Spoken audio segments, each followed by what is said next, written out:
नमस्कार विद्यार्थियों, मैं BS राजावत मिशन ज्ञान के ऑनलाइन प्लेटफॉर्म पर आप सभी मित्रों का हार्दिक स्वागत करता हूं, अभिनंदन करता हूं। दोस्तों, आज अपन जो फिस्कल पॉलिसी है, राजकोषीय नीति है, इसके प्रश्न लेकर के आपके सामने उपस्थित हुआ हूं। तो आइए अपन देखते हैं फिस्कल पॉलिसी से जुड़े हुए जो महत्वपूर्ण प्रश्न हैं वो क्या बनते हैं और किस तरीके के बनते हैं। बेटा, प्रश्न संख्या 1 दिया है, राजकोषीय नीति का संबंध होता है। तो देखिए, राजकोषीय नीति है, इस राजकोषीय नीति को आप बेटा सरकार की वित्तीय नीति भी कह सकते हो। राजकोषीय नीति का ही नाम है सरकार की वित्तीय नीति, और राजकोषीय नीति का नाम है सरकार की बजटीय नीति। तो सरकार की बजटीय नीति कह दो, सरकार की वित्तीय नीति कह दो, यानी राजकोषीय नीति एक तरीके से सरकार का जो बजट होता है वो राजकोषीय नीति होता है। और इसमें सार्वजनिक आय, सार्वजनिक व्यय और सार्वजनिक ऋण आता है। तो सरकार की आय भी इसका पार्ट है, सरकार का व्यय भी इसका पार्ट है, और सरकार का ऋण है वो भी इसका पार्ट है। तो उत्तर क्या हो गया बेटा? उत्तर हो गया इसका उपरोक्त सभी। ध्यान रखना, राजकोषीय नीति का भाग है या किससे राजकोषीय नीति का संबंध है। तो सार्वजनिक आय, सार्वजनिक व्यय, सार्वजनिक ऋण तीनों राजकोषीय नीति के ही भाग है, राजकोषीय नीति से संबंधित हैं। इसलिए इसका जो सही उत्तर होगा वो होगा बेटा वो डी। प्रश्न संख्या 2, राजकोषीय नीति किसकी नीति होती है, यानी राजकोषीय नीति कौन जारी करता है? तो भारतीय रिजर्व बैंक की नीति होती है, सरकार की वित्तीय नीति होती है, भारतीय स्टेट बैंक की नीति होती है, आयात निर्यात से संबंधित नीति होती है। तो बेटा ध्यान रखना, भारतीय रिजर्व बैंक की जो नीति होती है वो तो मौद्रिक नीति है। भारतीय रिजर्व बैंक की जो नीति होती है वो तो कौन सी होती है? मौद्रिक नीति होती है। राजकोषीय नीति तो किसकी होती है? राजकोषीय नीति सरकार की होती है, और सरकार की भी कौन सी? फाइनेंशियल पॉलिसी होती है, फिस्कल पॉलिसी होती है। तो बेटा राजकोषीय नीति किसकी होती है? राजकोषीय नीति सरकार की वित्तीय नीति होती है। उत्तर कौन सा होगा इसमें? बी। प्रश्न संख्या 3, निम्न में से राजकोषीय नीति का भाग है, यानी इसमें दे रखा है, इसमें से दो का ग्रुप दे रखा है, इसमें कह रहा है कि परफेक्टली कौन सा है वो राजकोषीय नीति के अंतर्गत आता है। तो पहला है सार्वजनिक आय और बैंक दर। तो बेटा ये तो सार्वजनिक आय, ये तो फिस्कल पॉलिसी है, ठीक है, पर बैंक दर है वो फिस्कल नहीं है, बैंक दर मॉनेटरी पॉलिसी है, तो ये तो सही नहीं है। सार्वजनिक व्यय हैं, ये फिस्कल पॉलिसी का पार्ट है, पर खुले बाजार की क्रियाएं OMO हैं, वो बेटा मॉनेटरी पॉलिसी का पार्ट है। सार्वजनिक आय ये भी फिस्कल पॉलिसी का पार्ट है, और सार्वजनिक व्यय ये भी फिस्कल पॉलिसी का ही पार्ट है।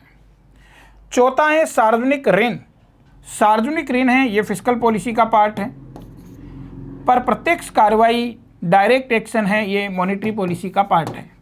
अब हमारे से पूछा क्या है कि निम्न में से कौन सा राजकोषीय नीति का भाग है? तो बेटा जी इसमें राजकोषीय नीति का सही भाग है वो है सी। सार्वजनिक आय भी आपकी फिस्कल पॉलिसी में आती है, और सार्वजनिक व्यय है ये भी फिस्कल पॉलिसी में आता है। क्योंकि अभी आपने कुछ देर पहले ही देखा था कि सार्वजनिक आय, सार्वजनिक व्यय और सार्वजनिक ऋण से संबंधित जो नीति होती है उसी को कहा जाता है फिस्कल पॉलिसी। नेक्स्ट प्रश्न संख्या 4 देखिए, निम्न में से राजकोषीय नीति के उद्देश्य हैं। तो कीमत में स्थिरता लाना राजकोषीय नीति का उद्देश्य होता है। पूर्ण रोजगार की स्थिति को प्राप्त करना राजकोषीय नीति का उद्देश्य है। आर्थिक असमानता को कम करना ये भी राजकोषीय नीति का उद्देश्य है। तो बेटा यहाँ सही उत्तर होगा वो होगा उपरोक्त सभी। ये तीनों ही राजकोषीय नीति के उद्देश्य होते हैं। कीमत में स्थिरता बनाए रखना, पूर्ण रोजगार की स्थिति को प्राप्त करना, आर्थिक असमानता को कम करना, ये तीनों के तीनों उद्देश्य हैं वो फिस्कल पॉलिसी के होते हैं। फिर देखिएगा आप प्रश्न संख्या 5, आर्थिक असमानता को कम करने के लिए सरकार किस प्रकार की कर प्रणाली को अपनाती है? अगर अर्थव्यवस्था में आर्थिक असमानता को कम करना है तो आर्थिक असमानता को कम करने के लिए सरकार के द्वारा किस टैक्स सिस्टम को, किस टैक्स मेथड है उसको अपनाना चाहिए। तो बेटा आर्थिक असमानता को कम करना है तो प्रोग्रेसिव टैक्स मेथड को अपनाओ, प्रगतिशील कर प्रणाली को अपनाओ। प्रगतिशील कर प्रणाली को क्यों? क्योंकि प्रगतिशील कर प्रणाली में आप क्या कह रहे हैं, प्रगतिशील कर प्रणाली में जैसे जैसे आय बढ़ती है आपका जो टैक्स है उस टैक्स की रेट है वो भी क्या करती है, बढ़ती है। जैसे जैसे आपकी आय बढ़ती है तो टैक्स की रेट है, कर की दर है, वो बढ़ती जाती है। इस प्रकार का जो टैक्स सिस्टम होता है उसको प्रोग्रेसिव टैक्स सिस्टम कहा जाता है, उसको प्रोग्रेसिव टैक्स सिस्टम कहा जाता है। इसका मतलब ये हुआ कि जो प्रगतिशील कर प्रणाली है इसमें जो धनिक वर्ग हैं उस पे कर क्या लग रहा है, ज़्यादा, और निर्धन वर्ग हैं या जिसकी आय कम है उस पे कर क्या लग रहा है, कम। तो ये अपने आप ही एक देश की अर्थव्यवस्था है उसमें आर्थिक असमानता को कम करने में सहायक सिद्ध होती है।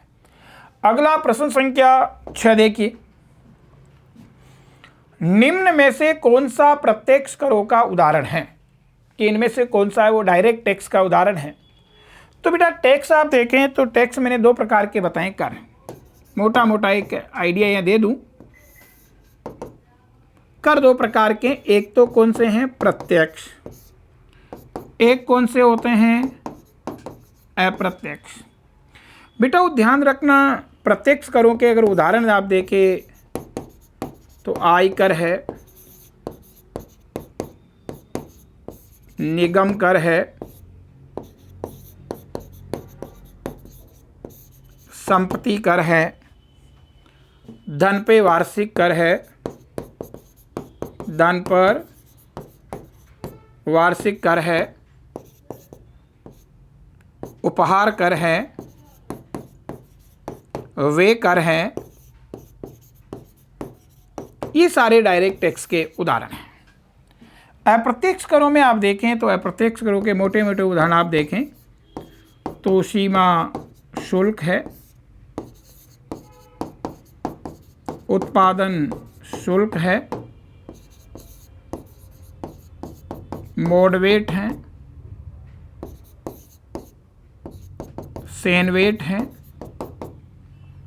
सेवा कर हैं, सेवा कर हैं, बिक्री कर हैं, सेल टैक्स, बिक्री कर हैं, वेट हैं, जीएसटी हैं, मनोरंजन कर हैं। ये सारे कौन से कर होते हैं, ये अप्रत्यक्ष कर होते हैं। तो हमारे को प्रश्न दिया निम्न में से कौन सा प्रत्यक्ष करों का उदाहरण है। सीमा शुल्क, सीमा शुल्क अप्रत्यक्ष है। उत्पादन कर अप्रत्यक्ष है। सेवा कर अप्रत्यक्ष है। निगम कर प्रत्यक्ष है। और ध्यान रखना निगम कर होता क्या है, रजिस्टर्ड कंपनियों की आय, जो पंजीकृत कंपनियों के आय पर लगने वाला जो टैक्स होता है वो कौन सा कर कहलाता है, निगम कर कहलाता है। तो उत्तर कौन सा आ जाएगा, इसका उत्तर आ जाएगा बेटा डी। नेक्स्ट आप देखिए प्रश्न संख्या 7, भारत में FRBM अधिनियम किस वर्ष लागू किया था। FRBM act, fiscal responsibility budget management act, राजकोषीय उत्तरदायित्व तथा प्रबंधन अधिनियम, FRBM एक्ट है। और FRBM एक्ट बेटा 2003 में लागू हुआ है। FRBM किस वर्ष लागू हुआ, 2003 में।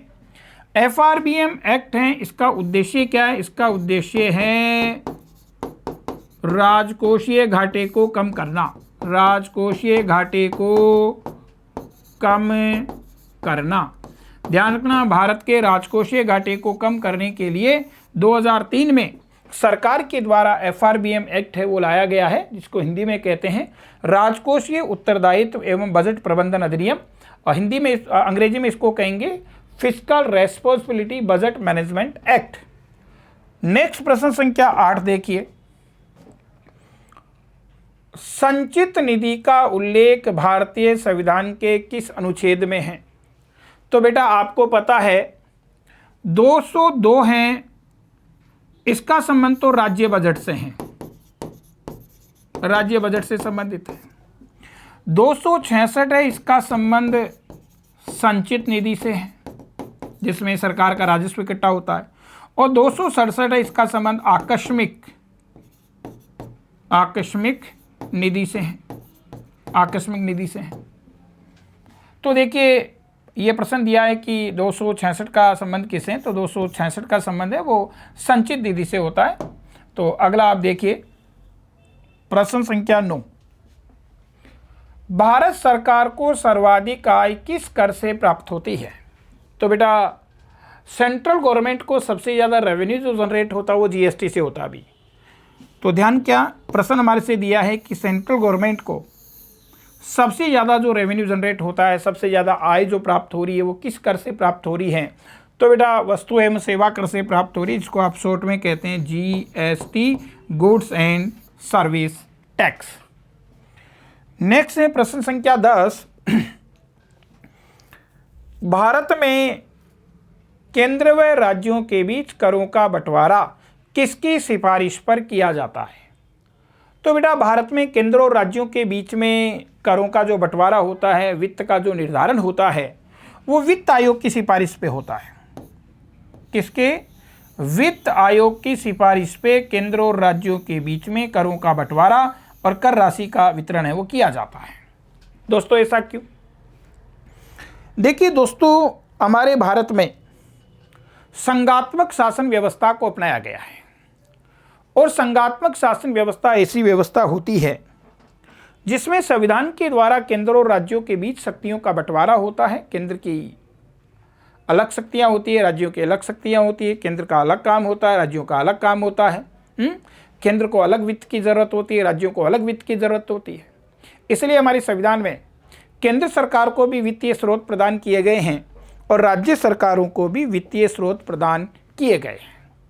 पर बेटा राज्यों को जो वित्तीय स्रोत प्रदान किए गए हैं वो अपेक्षाकृत कम महत्व के हैं, वो राज्य की वित्तीय आवश्यकताओं को पूरा नहीं कर पाते हैं। इसलिए राज्यों को वित्त के लिए केंद्र पर निर्भर रहना पड़ता है और केंद्र और राज्यों के बीच में करों का विभाजन करें और कर राशि का निर्धारण करने के लिए बेटा जी भारतीय संविधान में एक संस्था का गठन किया गया है और उस संस्था का नाम है वो है वित्त आयोग। नेक्स्ट प्रश्न संख्या 11 आप देखिएगा, 11वां प्रश्न क्या कह रहा है? भारत में वित्त आयोग का उल्लेख किस अनुच्छेद में है? तो भारत में वित्त आयोग का उल्लेख है वो किस में है? तो वित्त आयोग के से संबंधित अनुच्छेद है वो है 280, क्योंकि आपको पता है बेटा 280 का संबंध है ये तो वित्त आयोग से है। 315 इसका संबंध लोक सेवा आयोग से है।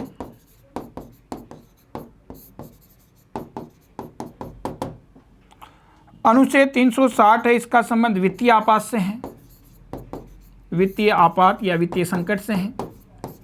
और 352 है, इसका संबंध है वो सशस्त्र विद्रोह से हैं। ये भी आपात है, 352 का आपात।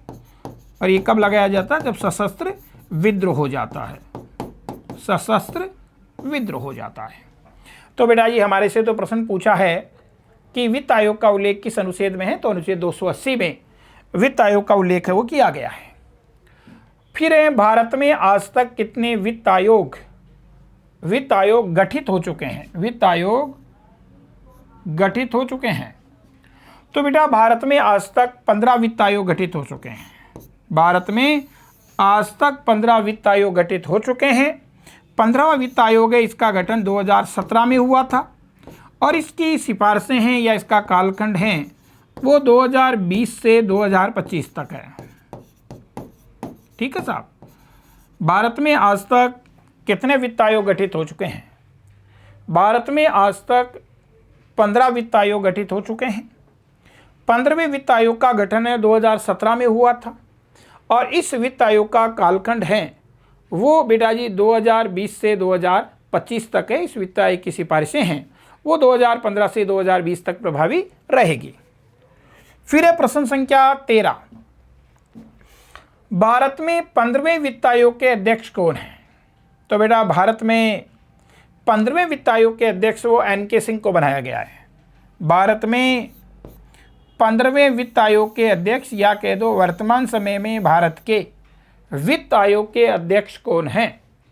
तो वर्तमान समय में भारत में वित्त आयोग के अध्यक्ष हैं वो है NK सिंह। NK सिंह, इनको भारत में वित्त आयोग का अभी 15वें वित्त आयोग का अध्यक्ष है वो बनाया गया है। फिर आप देखें राजस्थान में 6वें वित्त आयोग के अध्यक्ष कौन है? राजस्थान में बेटा आपको पता है राजस्थान में 6 वित्त आयोग गठित हो चुके हैं और राजस्थान का जो 6वां वित्त आयोग है इसका अध्यक्ष है वो प्रद्युमन सिंह को बनाया गया है। बेटा के गोयल तो राजस्थान में जो पहले वित्त आयोग के अध्यक्ष थे के गोयल। तो राजस्थान में आज तक 6 वित्त आयोग गठित हो चुके हैं। ज्योति किरण है, वो ज्योति किरण है 5वें वित्त आयोग की अध्यक्ष थी।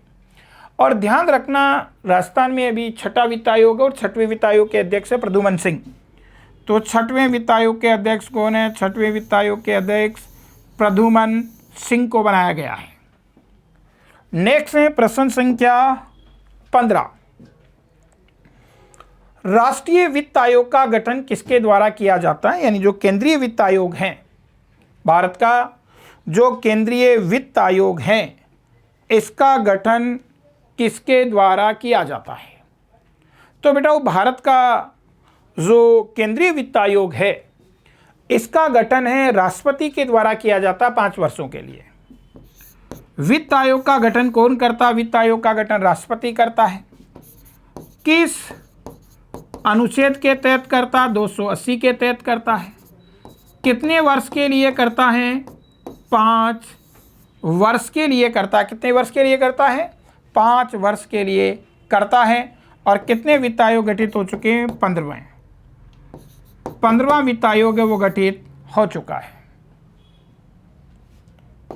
नेक्स्ट है प्रश्न संख्या 16, निम्न में से कौन सा कर केंद्र सरकार के द्वारा नहीं लगाया जाता है? बेटा अभी अपन बात कर रहे थे कि भारत में केंद्र और राज्यों के बीच में करों का बंटवारा है। जनरली संघ सूची से जुड़े हुए विषय हैं उन पे केंद्र सरकार कर लगाती है और राज्य सूची के विषयों पर राज्य सरकार के द्वारा कर लगाए जाते हैं। तो यह पूछ रहा है कि कौन सा कर है वो केंद्र सरकार का नहीं है। तो उत्पाद शुल्क है, ये सेंट्रल गवर्नमेंट लगाती है CG। सीमा शुल्क है, ये भी सेंट्रल गवर्नमेंट लगाती है। निगम कर है, ये भी सेंट्रल गवर्नमेंट लगाती हैं। पर बेटा मनोरंजन कर है, कौन सा कर? मनोरंजन कर है, ये स्टेट गवर्नमेंट के द्वारा लगाया जाता है, राज्य सरकारों के द्वारा लगाया जाता है। तो इसमें D है वो बेटा केंद्र सरकार का कर है वो नहीं है। फिर प्रश्न संख्या 17 देखिए, केंद्र सरकार का सर्वाधिक व्यय किस मद पर होता है? सेंट्रल गवर्नमेंट का सबसे ज़्यादा जो खर्चा होता है वो किस चीज़ पे होता है? तो केंद्र सरकार का सबसे ज़्यादा खर्चा जो होता है वो होता है बेटा ब्याज के भुगतान पर। ध्यान रखना, केंद्र सरकार का सबसे ज़्यादा खर्च है वो ब्याज के भुगतान पर होता है, जो लगभग कितना है? 20% है। ध्यान रखना GDP का 20% है वो हमारा ब्याज के ऊपर जाता है। तो सबसे ज़्यादा खर्चा अगर आप देखते हैं तो आपका ब्याज के भुगतान पे होता है। और सेंट्रल गवर्नमेंट का सबसे ज़्यादा रेवेन्यू अगर हमारे से पूछता है तो रेवेन्यू सबसे ज़्यादा GST से प्राप्त होता है, गुड्स एंड सर्विस टैक्स से सेंट्रल गवर्नमेंट को रेवेन्यू जनरेट होता है। प्रश्न संख्या 18, अंतर्राष्ट्रीय स्तर पर राष्ट्रों को दीर्घकालीन ऋण किस संस्था से उपलब्ध करवाया जाता है? अंतर्राष्ट्रीय स्तर पर सदस्य राष्ट्रों को दीर्घकालीन ऋण उपलब्ध करवाने का काम वो किसके द्वारा किया जाता है? तो आपको पता है इंटरनेशनल लेवल पे 2 संस्थाएं होती है।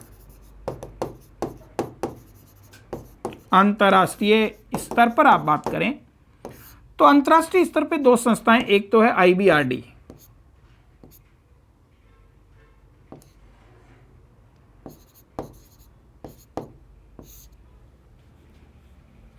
एक है बेटा वो है IMF, अंतर्राष्ट्रीय मुद्रा कोष IMF।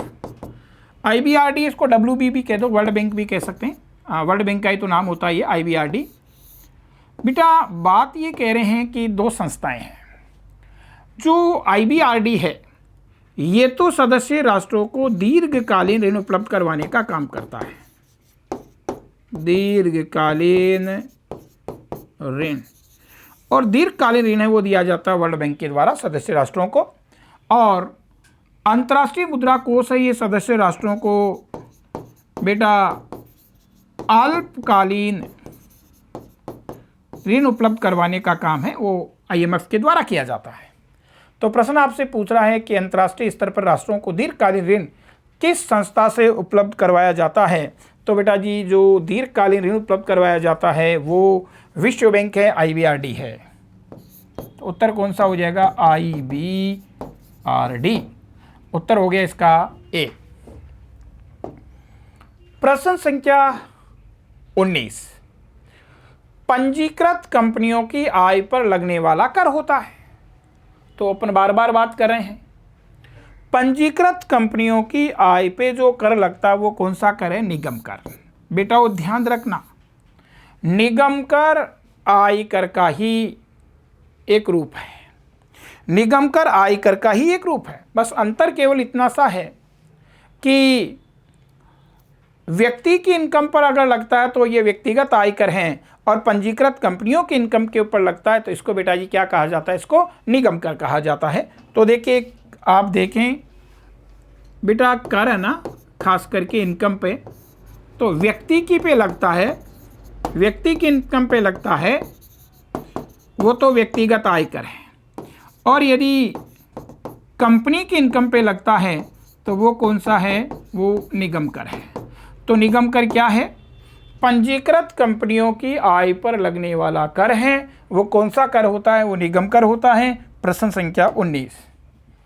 प्रश्न संख्या 20, मोडवेट किस वर्ष में लागू किया गया था। मोडवेट है क्या, मोडवेट है बेटा वो modified value added tax, modified value added tax, संशोधित मूल्य संवर्धन कर, संशोधित मूल्य संवर्धन कर, यह है मोडवेट। और मोडवेट और सेनवेट दो उत्पादन शुल्क के प्रकार रहे हैं, उत्पादन कर कह दो, उत्पादन शुल्क के ये प्रकार रहे हैं। एक तो इसमें रहा मोडवेट MODVAT, और एक इसमें रहा CENVAT, central value added tax. MODVAT है ये बेटा प्रारंभ हुआ था 1986-87 में, और सेनवेट प्रारंभ हुआ 2001 में। तो हमारे से तो यहाँ जो पूछा है वो मोडवेट पूछा है कि मोडवेट हैं वो किस वर्ष में लागू किया गया था। तो मोडवेट है 1986-87 में लागू किया गया था। तो बेटा जी इस प्रश्न का सही उत्तर होगा वो कौन सा होगा, C होगा। नेक्स्ट है प्रश्न संख्या 21, निम्न में से कौन सा योजनागत व्यय का भाग है। देखिए व्यय दो प्रकार के होते हैं, एक योजनागत होता है, एक गैर योजनागत होता है। देखिए अपन व्यय की बात करें, राजस्व व्यय, राजस्व व्यय दो प्रकार का होता है, एक योजनागत होता है, दूसरा गैर योजनागत व्यय होता है। ध्यान रखना ऐसा कर जो विकास कार्यों पे हो वो योजनागत है, जैसे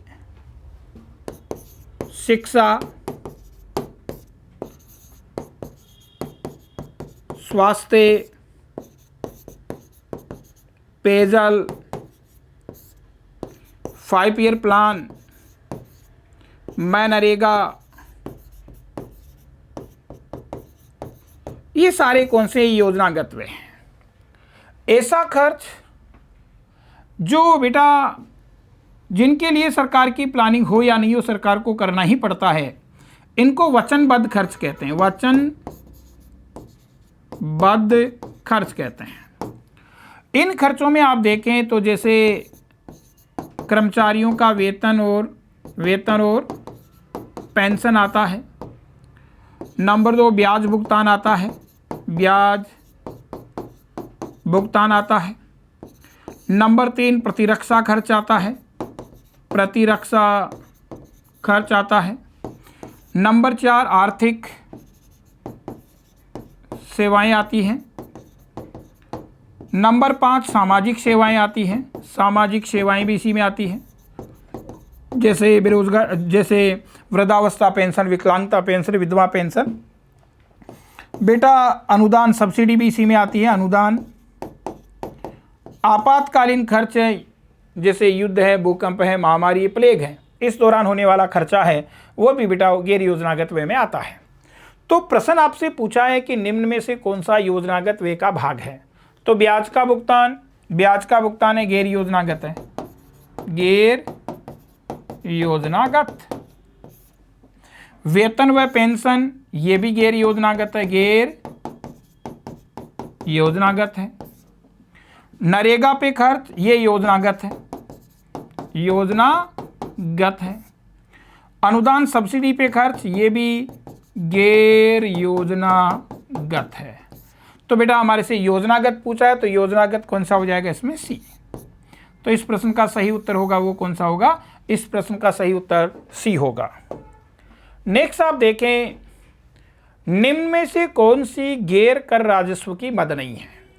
देखो, एक तो राजस्व आय बताई मैंने और एक गैर कर राजस्व आय बताई है। बेटा विभिन्न प्रकार के करों से जो आय जनरेट होती है वो तो कौन सी है? राजस्व है। और करों के अलावा अन्य स्रोत है उनसे मिलती है वो गैर कर राजस्व है। गैर कर राजस्व में मैंने 8 चीज़ें बता रखी है, शुल्क है, जुर्माना है, उपहार है, अनुदान है, ब्याज है, किराया है, लाभ है, लाभांश हैं। ये सारे क्या है? ये बेटा गैर योजनागत है। गैर योजनागत में मैंने क्या बताया? शुल्क, जुर्माना, उपहार, अनुदान, ब्याज, किराया, लाभ, लाभांश, ये गैर कर राजस्व है। तो ये कह रहा है कि निम्न में से कौन सा गैर कर राजस्व की मद नहीं है? तो बेटा शुल्क है, ये भी गैर कर राजस्व है, गैर कर राजस्व है। जुर्माना गैर कर राजस्व है। उपहार ये भी गैर कर राजस्व है, गैर कर राजस्व है। जीएसटी, अरे जीएसटी तो बेटा टैक्स है। जीएसटी क्या है? Goods and service tax. और टैक्स कौन सा होता है? टैक्स तो कर राजस्व होता है, कर राजस्व होता है। तो बेटा इस प्रश्न का सही उत्तर होगा वो कौन सा होगा? डी, जीएसटी है, वो गैर कर राजस्व की मद नहीं है, जीएसटी है, ये तो बेटा वो राजस्व कर की मद है। फिर आप देखें, भारत में प्रथम वित्त आयोग के अध्यक्ष कौन थे? तो बेटा भारत का पहला वित्त आयोग है, इसका अध्यक्ष, इसके अध्यक्ष है केसी नियोगी। भारत में पहले वित्त आयोग के अध्यक्ष हैं वो केसी नियोगी थे। और आपको पता है इन्हीं केसी नियोगी की सिफारिश पर भारत में योजना आयोग का गठन हुआ था, योजना आयोग का गठन हुआ था। और योजना आयोग का गठन है ये 15 मार्च 1950 को हुआ था, 15 मार्च 1950 को हुआ था। तो बेटा जी प्रश्न हमारा ये है कि भारत में जो पहला वित्त आयोग है इसका अध्यक्ष किसको बनाया गया था? तो भारत में पहले वित्त आयोग के जो अध्यक्ष बनाए गए थे वो केसी नियोगी को बनाया गया था। प्रश्न संख्या 24, निम्न में से कौन सा राजकोषीय, ये राजकोषीय पूरा है जय, निम्न में से कौन सा राजकोषीय नीति का भाग नहीं है? तो आपको पता है रे भाई राजकोषीय नीति में तो 3 ही चीजें आती है, सार्वजनिक आय, सार्वजनिक व्यय और सार्वजनिक ऋण।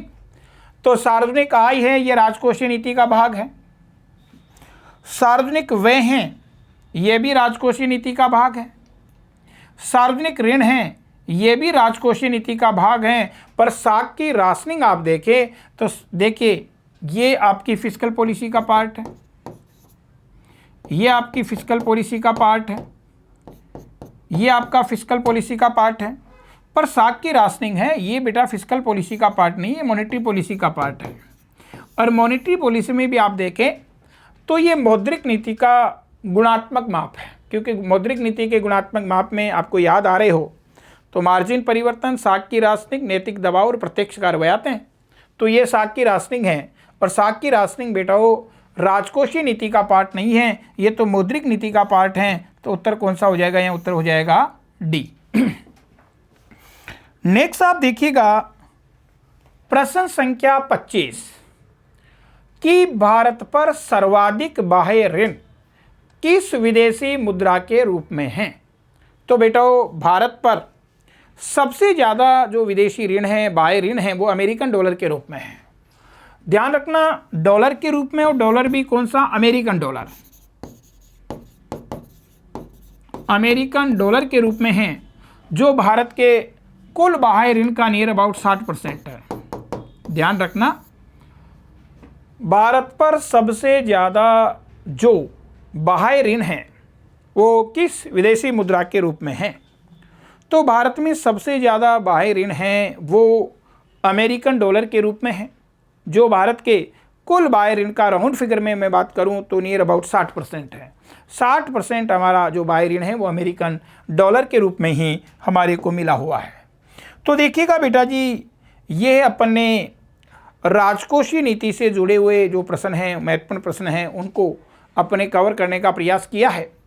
तो खासकर आपको ध्यान रखना मॉनेटरी और फिस्कल पॉलिसी में से वो प्रश्न आते हैं, वो ये आते हैं कि निम्न में से कौन सा है वो मौद्रिक नीति का भाग नहीं है, निम्न में से कौन सा राजकोषीय नीति का भाग नहीं है, निम्न में से कौन सा मौद्रिक नीति का गुणात्मक उपाय नहीं है, निम्न में से कौन सा मौद्रिक नीति का मात्रात्मक उपाय नहीं है। इस तरीके के प्रश्न इसमें से पूछे जाते हैं। या फिर बेटा जी प्रश्न पूछ लेते हैं कि CRR क्या होता है, SLR क्या होता है, BR क्या होता है, RR क्या होता है, RRR क्या होता है, OMO क्या होता है। तो इनके बारे में भी आपको जानकारी होनी चाहिए कि वो दर जिस पे RBI,